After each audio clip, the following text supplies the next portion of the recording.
headquarters of common sense. Talk Radio. Thank you, Jeremy. Let's start with that. 3 weeks ago, he said he'd never met Virginia Giuffre. This morning, we find out he's paying £12 million, which tells the whole world he's guilty, doesn't it, Ro?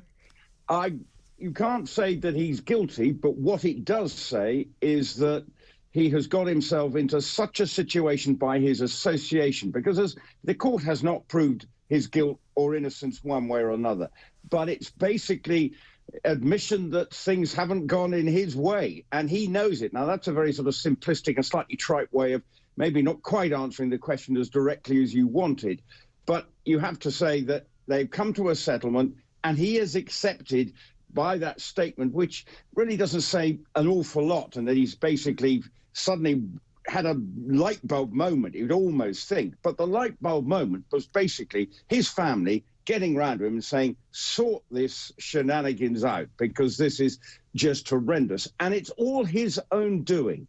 And his stupidity, his arrogance has got him into this situation that he's having, it would seem, to have to go cap in hand, perhaps, to his family to help bail him out, and to ensure that there's no further reputational damage to the royal family, because they were exasperated by the way that he was conducting himself from the very get-go. And this is the problem, even with his association with Jeffrey Epstein. He went to see him after he'd come out of prison first time. Then that horrendous interview with Emily Maitlis. There is no two ways about it. I mean, Peter said earlier, Ruth, who in the name of the Lord who was anywhere near to him? I mean, unprepared is one description. He looked like he didn't know what was going on. What I wanted to ask you is, why now?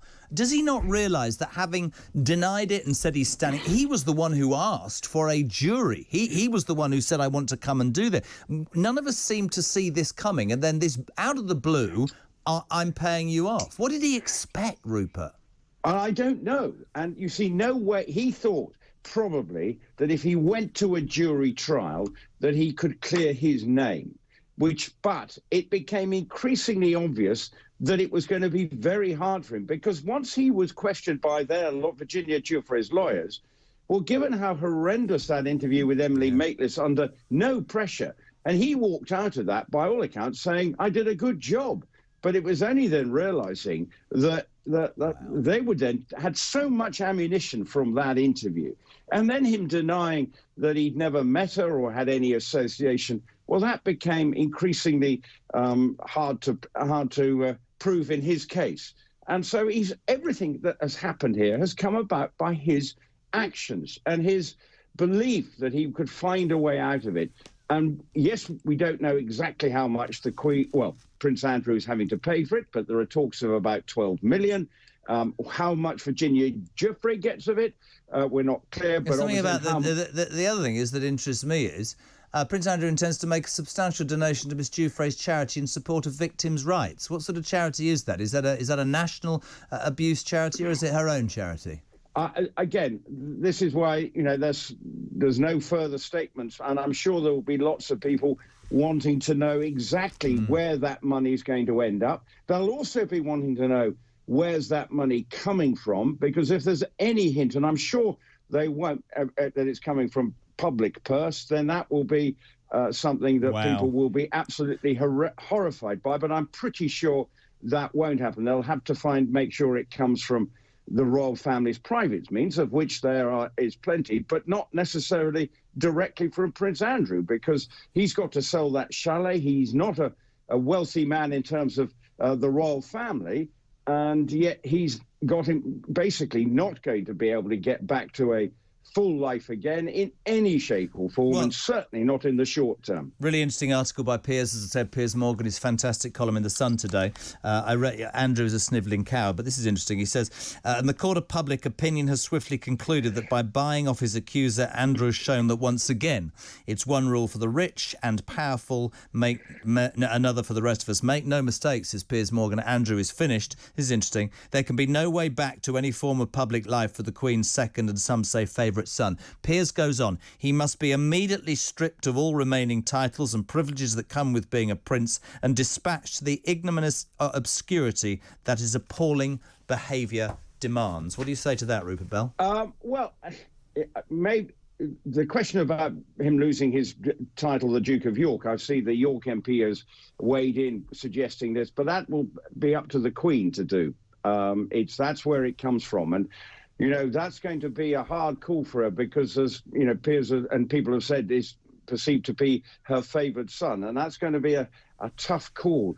But there's no way back. Whatever you say, there is no way back. Now, yes, he might appear at the memorial service for his father on March the 29th at Westminster Abbey, but you hardly can see him making any obvious appearances at any of the Platinum Jubilee celebrations because they will not want the focus to be on him. It's going to be interesting enough, even if Meghan and Harry come over, the focus will be on them away from the Queen. So this is one area that now can be put aside. And Prince Andrew is going to have to suffer the consequences. And bearing in mind, he was the one who probably enjoyed his royal status more than most. I think you make a really good point. And for all the people this morning who are saying, come on, he's the Queen's son and he's not going to do this and he's not going to do that. He has always been a bit of a clot, for want of a much better phrase, and loved what he has and what he is and what he's been able to do. And he might well be able to do that again, but he won't be able to do it publicly. And disgrace will not sit, I think, finally on his shoulders.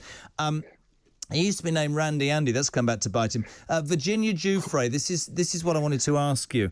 Obviously, in 2008-9, she sued Epstein, a paedophile, got $500,000. Some of the furore surrounding Prince Andrew at the beginning was about, why wasn't that mentioned before? And Andrew said, anyway, can she come and sue him again, or does this agreement mean that is it, final?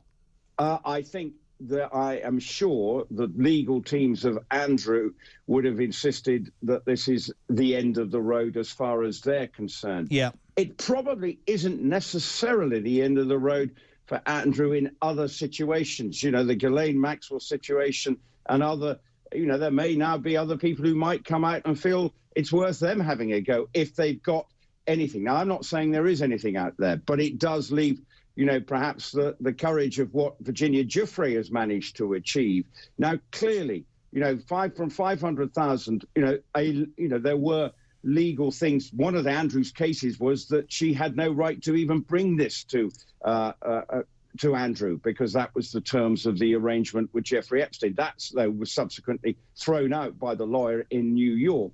I see this as the end of the Virginia Giuffre and Prince Andrew situation, where it, though, leaves Prince Andrew in his other dealings around the Epstein case. I'm not so sure in his choice of friends. But clearly, Andrew is now persona non grata for a very long time. And the only person he can blame for that has to be himself, because he got himself in this situation by his stupidity and ultimately his arrogance. One question more. In terms of the timing, and I started it, Rupert, by saying to you, it took us all... It was a bit of a shock yesterday. Finally, this had happened. Do you think he was lent on by his brother? Because I've noticed, just very quickly, in the last few weeks, because I think the Queen's getting quite old, and I live in Windsor. I do, genuinely, and I think they want to make it about the Platinum Jubilee. And I'm wondering... we hear more and more about how Charles wants a smaller monarchy. He seems to be making more of the decisions, which to me says an awful lot. Do you think he said, listen, our mother's not getting any younger, you damn well are going to get this sorted because I'm not having this overshadowed? Do you think that the speed with which this announcement has come and has surprised us all is down to pressure? I think pressure has brought this out, because 3 weeks ago, as you're alluding, he was ready to go to, as you say, a jury trial. Very clearly, the family have said enough is enough, and Prince Charles will be taking the lead on that. He would have had to, it would have been difficult conversations with his mother about that.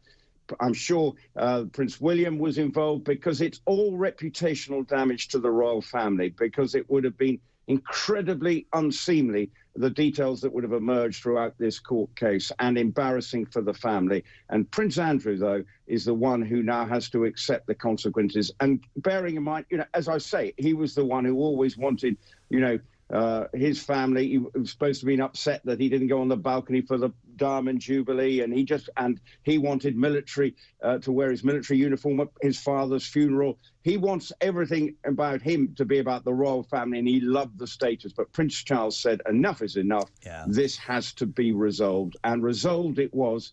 But my goodness me, it's come at a damage to him. And sadly, to some extent, the royal family have also been tarnished by it. But he is the one who is at fault here, most definitely. And you've got to think, well, his poor daughters, what are they thinking this morning? And other members of his family. It's hugely embarrassing for him. But has he got the self-awareness to realise what he's done? Perhaps, and that the reading the papers and other things, he might now wake up and smell the roses as far as he's concerned. Rupert, fantastic. Are you still missing Mrs. Bell? She's in California, isn't she? She's still in California, yes, she is. And yesterday I was at a Grand National Weights lunch with a couple of friends of yours. So it not only took me by surprise, because I wasn't expecting to be suddenly getting texts at about 4 o'clock yesterday afternoon. Go and lie down, Belly. Very good. It was a very good day. Good man. Thank you very much indeed. Right. Good talk. Hot talk. Bold talk. Talk radio. Listen on your smart speaker. Watch it live on your smart TV. The world headquarters of common sense. Talk Radio.